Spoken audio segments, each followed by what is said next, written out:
This is BBC News with me, Rita Chakrabarti. A breathing aid that can help keep coronavirus patients out of intensive care has been created in just a few days. The device, which has been developed in collaboration with the Mercedes Formula One team, delivers oxygen to the lungs without the need for a ventilator. Earlier, my colleague Victoria Derbyshire spoke to Mervyn Singer, who's Professor of Intensive Care at University College London Hospital, and also Professor Rebecca Shipley, whose team's developed the mask.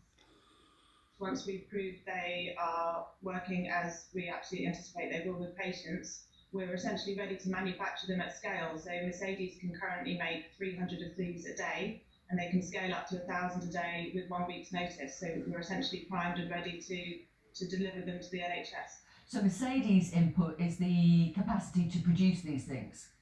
Absolutely. So in terms of the engineering, we've essentially teamed the mechanical engineers at UCL together with the mechanical engineers and manufacturing capability at Mercedes HPP.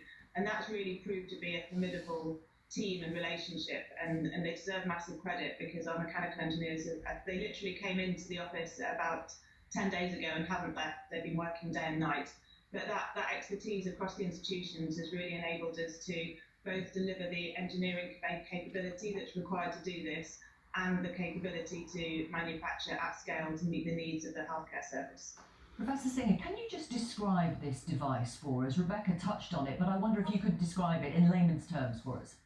Indeed. Well, essentially, it's a simple device that plugs into the hospital oxygen supply, and instead of a usual face mask, a tight-fitting mask or a helmet, a hood, is placed on over the nose or mouth, or the helmet over the head, and that's airtight, so the oxygen is delivered under what's called continuous positive airways pressure.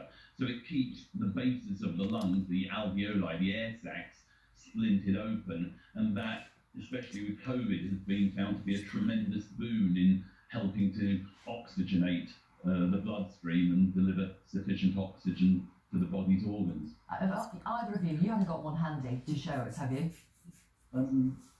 I do. Hang on 1 second. Yeah, go for it. I really want to see this thing because we know that we've only got 8,000 ventilators in this country at the moment. Another 8,000 have been ordered. We need 30,000. So if anything can potentially replace it. Okay, so talk me through that, Mervyn. So essentially, this goes into the oxygen supply. Mm-hmm. This goes, you put tubing from here to the patient, and again, Mercedes and the UCL engineers are working on ways of improving the aerodynamics, the flow, and that will actually improve the oxygen use and the efficiency and the comfort for the patient. You've got an on-off switch essentially, and you can modulate the oxygen supply and the flow, and the air is entrained through this hole here, and I'll just turn it around so people can see. So you have a mixture of oxygen coming in, air coming in. You can blend them to get the amount of oxygen correct, and we're working, as Becky mentioned, with Oxford Optronics, and they in 5 days have come up with oxygen analyzers that they can generate in bulk. And so this essentially is all there is to it. Very simple. And you believe that could replace ventilators or fill the capacity, fill the gap, if you like?